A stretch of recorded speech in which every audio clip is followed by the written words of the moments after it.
Bismillahirrahmanirrahim. Assalamualaikum warahmatullahi wabarakatuh. Innal hamdalillah nahmaduhu wa nasta'inuhu wa nastaghfiruh wa na'udzu billahi min shururi anfusina wa sayyiati a'malina. May yahdihillahu fala mudilla lahu wa may yudlilhu fala hadiya lahu. Asyhadu an la ilaha illallah wahdahu la syarika lahu wa asyhadu anna Muhammadan abduhu wa rasuluhu la nabiyya wa la rasula ba'd. Allahumma shalli ala Muhammad wa ala ali Muhammad kama shallaita ala Ibrahim wa ala ali Ibrahim innaka Hamidum Majid. Qala Allah ta'ala fil Qur'anil Karim fa huwa asdaqul qailin. A'udzu billahi minasy syaithanir rajim. Bismillahirrahmanirrahim. Ya ayyuhalladzina amanu taqullaha haqqa tuqatih wa la tamutunna illa wa antum muslimun. Amma ba'd. Alhamdulillahirabbil alamin. Kita sampaikan kehadirat Allah Subhanahu wa taala atas segala rahmat, barokah, hidayah yang diturunkan kepada kita semua, sehingga sampai hari ini kita masih teguh, tetap sabar dalam ujian dan dalam keimanan. Untuk itu pantaslah kita selalu mengucapkan syukur kepada Allah Subhanahu wa taala. Salawat dan salam kita aturkan kepada Nabi besar Muhammad sallallahu alaihi wasallam, kepada keluarga beliau, sahabat-sahabat beliau, tabi'in, itba'ut tabi'in, dan seluruh pengikut-pengikutnya yang setia mengikuti sunnah-sunnah beliau sampai hari kiamat. Dan kita bermohon kepada Allah agar senantiasa menjadi pengikut yang setia mengikuti sunnah Rasulullah sampai hari kiamat. Allahumma ja'alna minhum. Ma'asyiral muslimin rahimakumullah. Hari ini kita akan melanjutkan lagi kajian tematik kita tentang nasihat perjuangan, insyaallah. Dan malam hari ini kita akan mencoba mengambil tema mengurai problem kejayaan Islam. Islam itu sebenarnya harus jaya. Islam itu sebenarnya tidak boleh diremehkan. Al-Islamu ya'lu wa la yula alaih. Islam itu tinggi dan tidak ada yang lebih tinggi daripada Islam.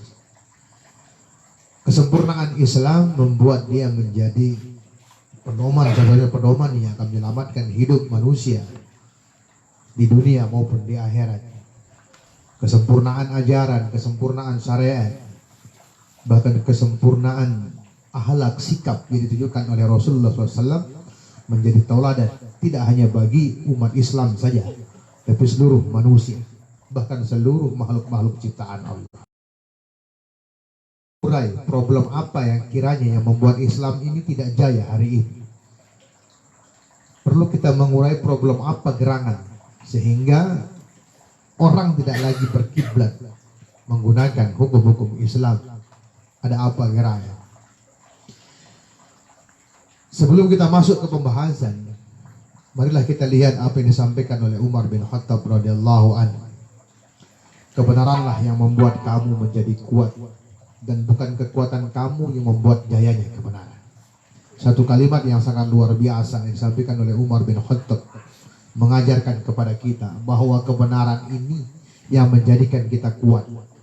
Kebenaran Islam, kebenaran Al-Quran yang menjadikan kita kuat, yang menjadikan kita teguh, yang menjadikan kita sabar dalam kondisi apapun.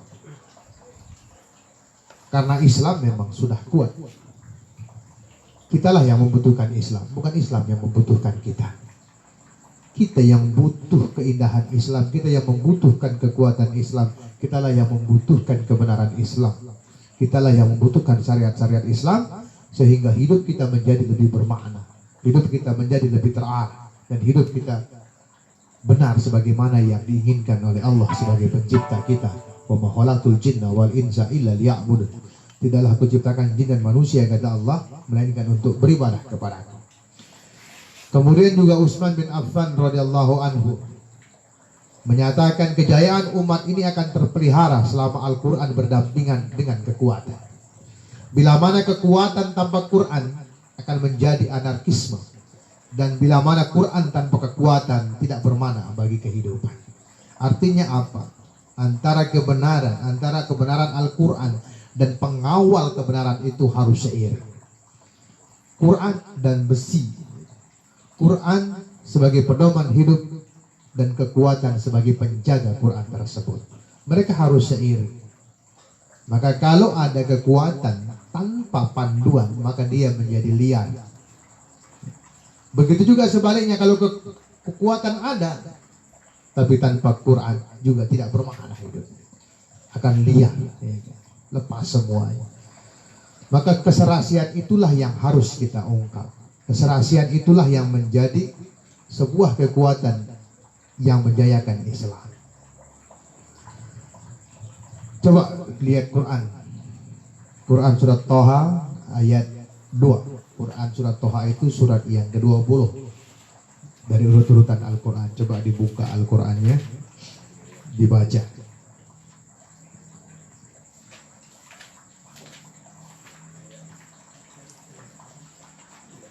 Ini menjadi dasar pemikiran kita sebelum kita masuk ke sana.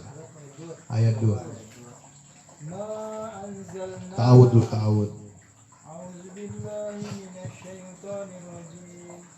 Ma anzalna 'alaikal Qur'ana litashqa.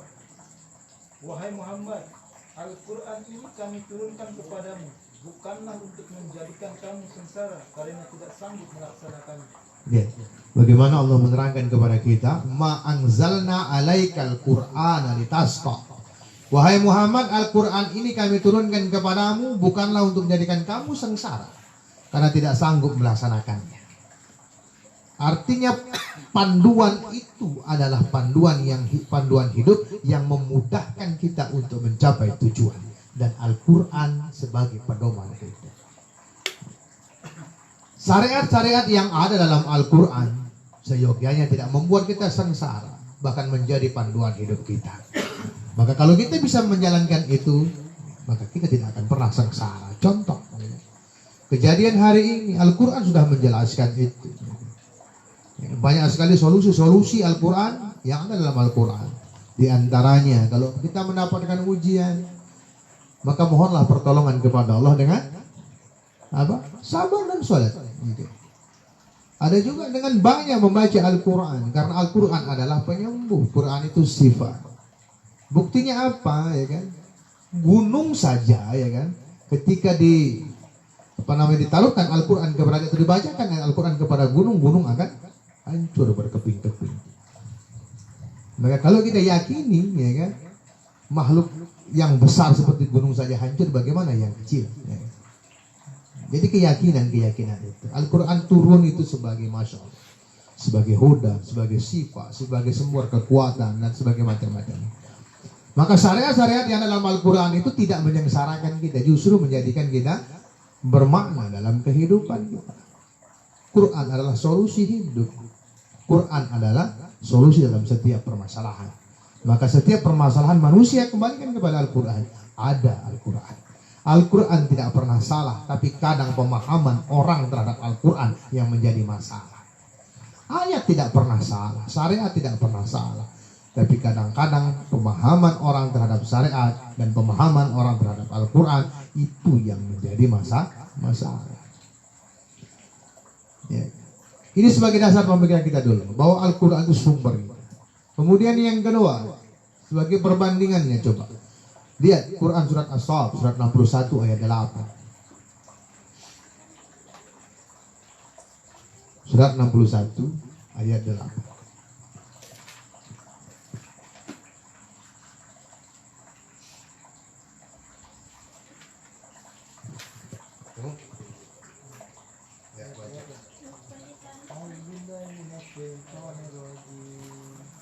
Yuriduna liyutfi'u nurallahi biafwahihim wallahu mutimmu nurihi walau karihal kafirun. Orang-orang kafir berkeinginan memadamkan agama Allah dengan ucapan-ucapan mereka. Allah pasti menyempurnakan agamanya sekalipun orang-orang kafir menuntut ini. Lihat ya. Yuriduna liyudfi'u nurallahi biafwahihim. Orang-orang kafir berkeinginan memadamkan agama Allah dengan ucapan-ucapan mereka, afwahihim, dengan lisan-lisan mereka, dengan opini-opini mereka, dengan pemikiran-pemikiran mereka. Wallahu mutimmu nurihi walau karihal kafirun. Allah pasti menyempurnakan agamanya sekalipun orang-orang kafir membencinya. Artinya apa? Sering kita nisbatkan bahwa orang-orang kafir ini adalah para penumpang-penumpang gelap dalam setiap masalah-masalah. Mereka pandai sekali menjadikan sebuah masalah itu menjadi masalah yang besar. Bukan hanya sekarang, sejak zaman Rasul, sejak zaman para sahabat. Bagaimana orang-orang kafir ini pandai sekali numpang di situ. Contoh dalam kasus Ummul Mukminin Aisyah radhiyallahu anha, ya. Ketika ketinggalan dalam rombongan, dijadikan sebagai bahan mereka untuk mencela, ya. Maka tidak menutup kemungkinan hari ini pun mereka menumpang di situ, ya kan? Ya kan? Mereka menumpang dalam kondisi sekarang, ya kan? Ketika ada anjuran, misalnya ada anjuran untuk meninggalkan masjid, mereka menumpang di situ. Buktinya apa? Sudah jelas. Hari ini ada yang mencoba mengatakan puasa ditiadakan saja. Ini penumpang-penumpang gelap, yang pandai memanfaatkan situasi, yang pandai memanfaatkan keadaan, sehingga seolah-olah itu menjadi benar. Banyak kejadian sebelum ini. Sebelumnya ada pembahasan tua segala macam. Ya kan? Dan memang kerjaan mereka seperti itu. Ayatnya ngomong seperti itu. Ingin sekali mereka memadamkan cahaya-cahaya Allah. Ingin sekali mereka memadamkan syariat-syariat Allah. Ingin sekali mereka memadamkan semangat orang-orang untuk melaksanakan syariat. Ingin sekali mereka memadamkan orang-orang yang mau memperjuangkan agama Allah. Mereka padamkan semangat-semangat mereka dengan tekanan, dengan dengan kebohongan-kebohongan. Maka ini yang perlu, ya kan? Nah, perlu kita urai sekarang. Apa yang menjadi masalah sebenarnya? Baik, kita akan coba urai. Ya kan? Yang pertama tentang mengurai problem kejayaan Islam. Yang pertama, hilangnya kepercayaan sesama kaum Muslim. Ini problem yang pertama. Ya kan? Problem yang pertama yang paling fundamental, kenapa kok Islam tidak menjadi jaya hari ini dia. Hilang kepercayaan sesama kaum Muslimin. Ya. Terbelenggu dalam situasi saling mencurigai. Orang Islam dengan orang Islam lainnya saling mencurigai, sehingga ini membuat social distancing, ya kan, kalau bahasa sekarang, membuat nggak berani kita bersosialisasi, ya kan? Ini sebenarnya mata rantai yang dibuat oleh orang-orang yang tidak senang dengan Islam, hilangnya kepercayaan sesama Muslim, ya kan? Ada kelompok yang berhadirnya sebagai moderat, misalnya kelompok moderat, atau kelompok toleran, kelompok tradisional, ya kan? Tidak mau berdekatan dengan kelompok yang ekstrim, misalnya yang tradisional tidak mau berdekatan dengan yang moderat, ya kan? Yang moderat tidak mau berdekatan dengan orang-orang yang berpahaman ekstrim menurut mereka. Bahkan penamaan-penamaan ini sudah menjadi masalah. Ada Islam tradisional, ada Islam moderat, ada Islam humanis, ada Islam ekstrim. Ini sudah menjadi masalah. Islam mulai dikotak-kotakkan. Maka inilah sumber hilangnya kepercayaan sama Muslim. Mereka tidak lagi saling mempercayai, tidak lagi saling membenarkan, tidak lagi saling merangkul, gitu ya.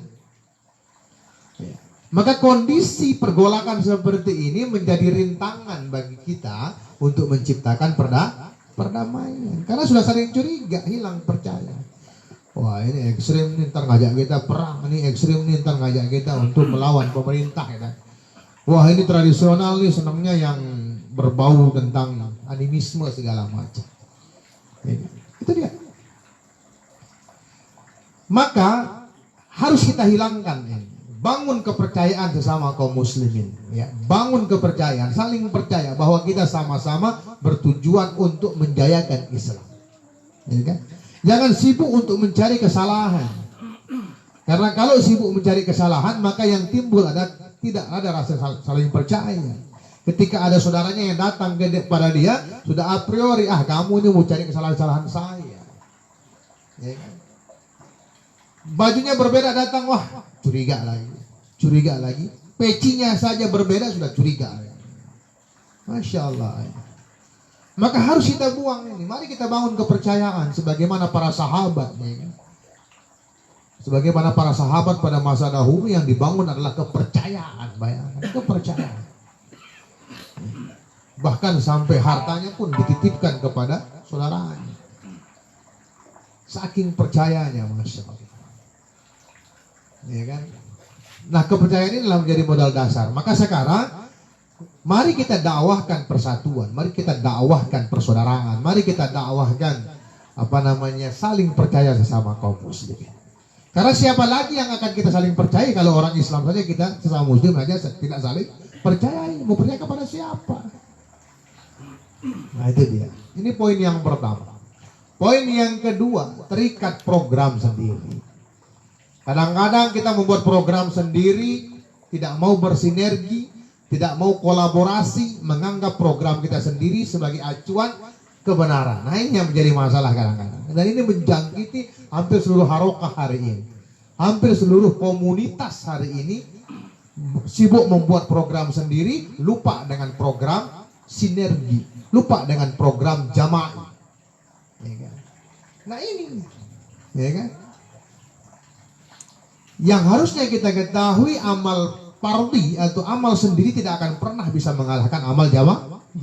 Sholat sendirian tidak akan pernah bisa nilainya sama dengan sholat berjamaah.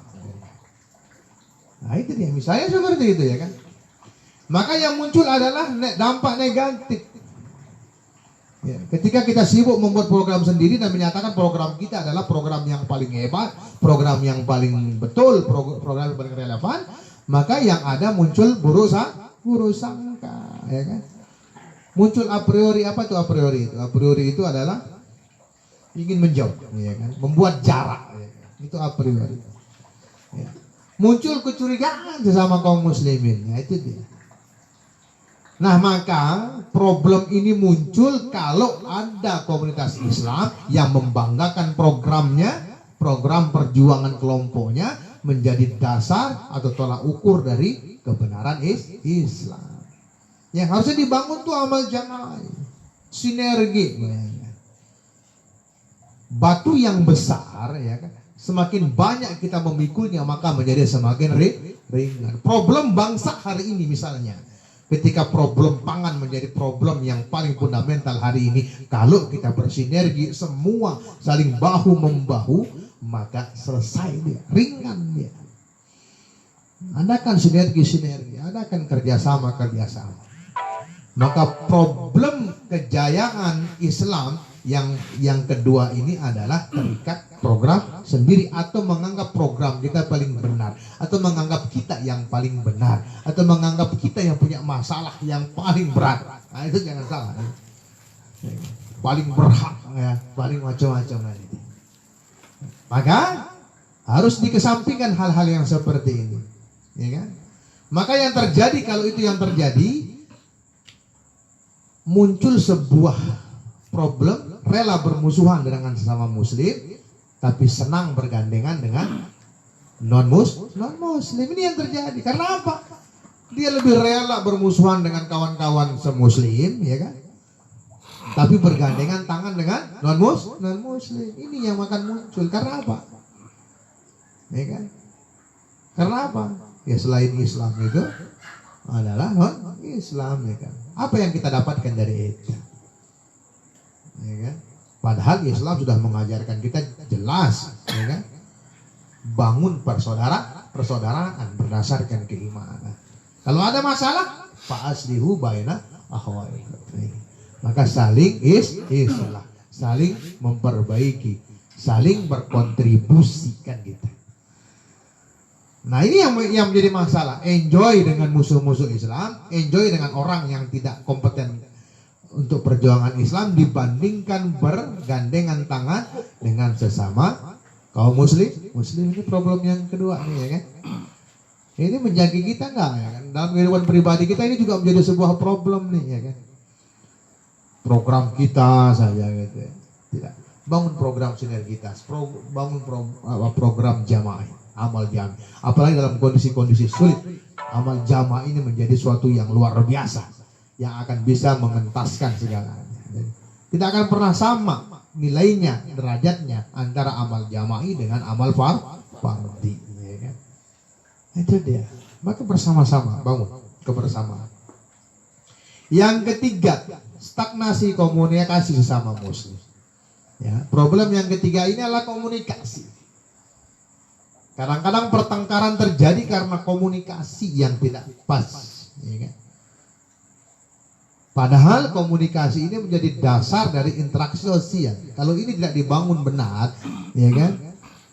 Maka ini menjadi masalah yang sangat luar biasa. Hari ini coba kita saling bermusuhan hanya gara-gara salah komunikasi. Banyak sekali orang yang harusnya mendapatkan tambahan ilmu pengetahuan, tapi karena salah komunikasi menjadi sia-sia. Hari ini banyak orang-orang yang berilmu hanya mencari kelemahan orang lain untuk dia bisa membanggakan ilmunya. Harusnya tidak seperti itu. Siapa punya ilmu, berikan kepada yang tidak punya ilmu. Komunikasi, ya kan? Nah, kalau lebih jauh lagi, kalau komunikasi tidak lancar, komunikasi tidak menjadi hal yang baik, maka yang muncul adalah saling tuduh menuduh, saling menyalahkan, ya kan? Maka yang muncul nanti apa? Ketika sesama kaum muslim saling menyalahkan, yang bermain di situ siapa? Musuh Islam. Ingat, ya kan? Setan itu sudah berjanji banget ya sama Allah ini. Karena dia disebut sumber masalah, sesat gitu. Maka dia berjanji untuk menyesatkan umat manusia. Kalau tidak salah coba buka Quran surat Al-Hijr. Ya. Surat Al-Hijr. Ya. Mulai ayat 40 coba kita lihat. Al-Hijr itu surat yang ke-15 sudah salah. Benar enggak? Coba lihat. Al-Hijr. Nah, kita baca satu-satu di situ ya, Pak. Ayat 40 coba, mulai 40 coba baca. Baca artinya. Kecuali hamba-hambamu yang ilah di antara manusia. Sebelumnya 39. Iblis berkata, wahai Tuhanku, karena engkau telah menjadikan aku sesat, sungguh aku akan menjadikan segenap manusia di dunia terpesona oleh rayuanku.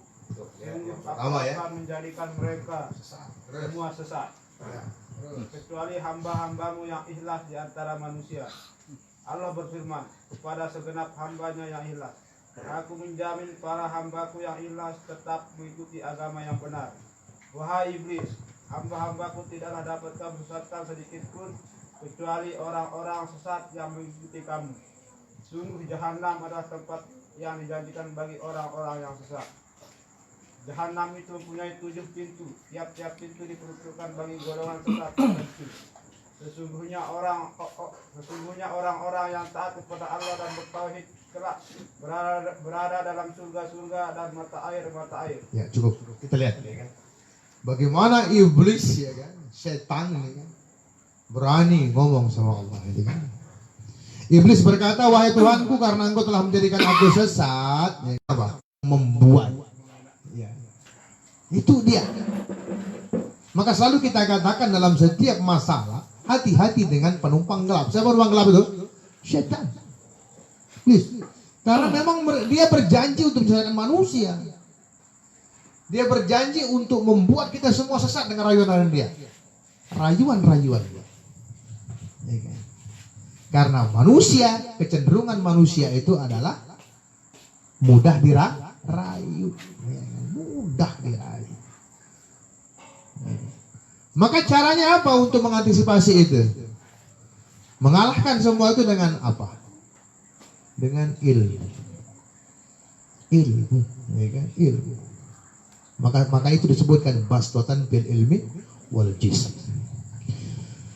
Coba kita ingin flashback dulu. Kita melihat kejadian penciptaan Adam, ya kan?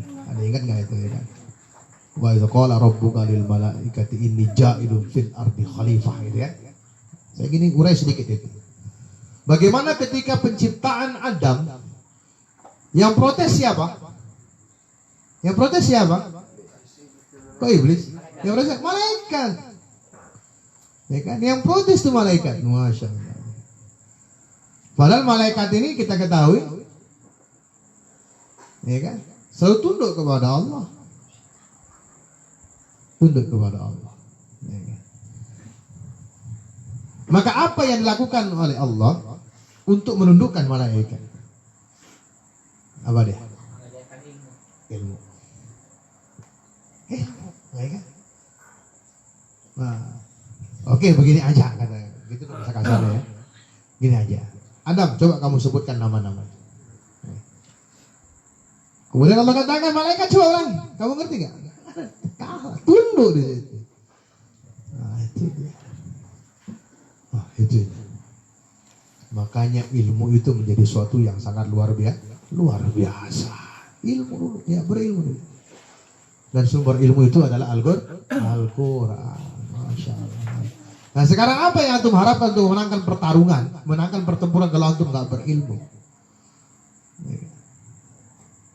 Apa? Nggak bisa.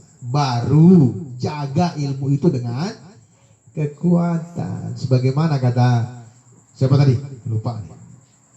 Kata siapa tadi? Utsman, Masya Allah, ya kan? Utsman bin Affan, ya kan? Jaga. Itulah kenapa kita gabungkan dua itu di dalam kehidupan kita. Bastatan fil ilmi wal jism, mampu secara ilmu, tangguh juga secara fisik. Karena fisik itu berguna untuk menjaga ilmu. Fisik berguna untuk menjaga Al-Quran. Fisik berguna untuk menjaga syariat Islam. Nah itu dia. Nah kita kembali ke sini, komunikasi sesama muslim. Bangun komunikasi. Ya, kita ini saling membutuhkan. Tidak ada yang boleh lebih menonjol dibandingkan yang lainnya. Kita semua saling membutuhkan. Maka yang paling dibutuhkan adalah sinergi dalam segala hal. Sebagaimana bangunan-bangunan yang ada di depan kita ini, mereka bersinergi membuat sebuah kesatuan sehingga tercipta sebuah bangunan yang indah, harmoni tanpa ada yang menonjol. Masya Allah. Rumah, ya kan? Laptop, ya kan? Semua ini tersusun dari hal-hal yang berbeda. Tidak ada yang ditonjolkan. Semuanya memiliki fungsi masing-masing laptop. Ada yang berfungsi sebagai penutupnya, ada yang berfungsi sebagai layarnya, ada berfungsi tombol-tombolnya, ada berfungsi macam-macam. Dari yang kecil sampai yang besar. Maka dalam perjuangan tidak ada yang tidak penting. Kalau kita berbicara perjuangan, jangan merasa saya di garis depan lebih banyak, Pak. Oh, enggak, ya kan? Enggak. Dalam perjuangan itu semuanya dipentingkan. Nah inilah dasar kita untuk membangun komunikasi. Kalau sudah semua merasa penting dalam perjuangan, ya kan, komunikasi biasanya rusak, saling membutuhkan, ya. Gitu ya. Yang keempat, yang terakhir, ya kan, yang menjadi problem kejayaan Islam ini, yang keempat adalah lemahnya motivasi islah. Nah, ini dia. Lemahnya motivasi islah. Ada kesalahan tidak mau diislah. Ada kesalahan tidak mau mengislah. Nah ini dia. Tidak mau diislah dan tidak mau mengislah. Tidak mau disalahkan dan tidak mau memberi tahu kepada yang salah. Nah, itu dia.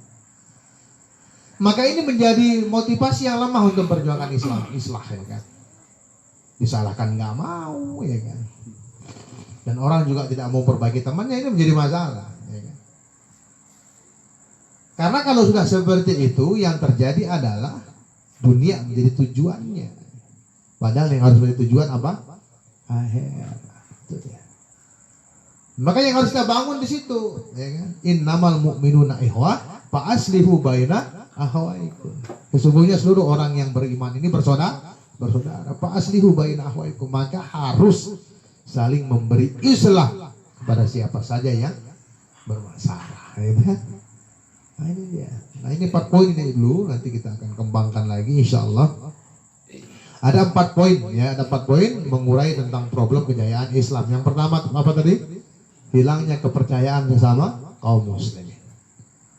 Yang kedua terkait atau terikat dengan program sendiri. Menganggap programnya yang paling hebat, menganggap programnya yang paling benar, sehingga tidak ada sinergi, tidak ada kerjasama di situ.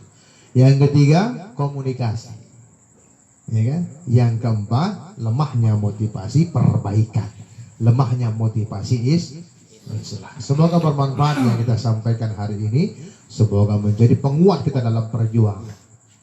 Ya kan? Sorga itu terlalu luas kalau kita tempati sendirian. Maka ayo, mari kita bersama-sama masuk sorga.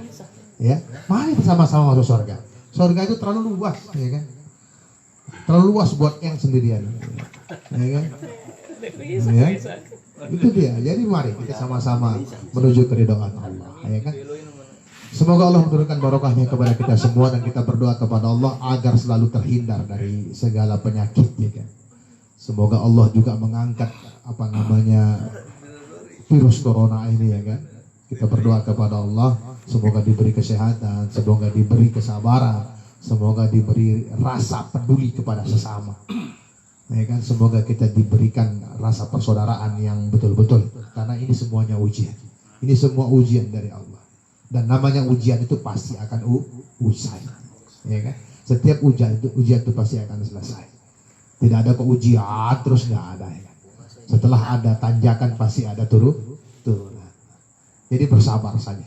Cuma kita harus memastikan kita berada di barisan yang mana. Barisan orang-orang yang sabarkah? Barisan orang-orang yang teguhkah? Kita harus pastikan diri kita bukan dalam barisan orang-orang yang kalah dalam ujian. Subhanaka Allahumma wa bihamdika asyhadu an la ilaha illa anta astaghfiruka wa atubu ilaik. Assalamualaikum warahmatullahi wabarakatuh.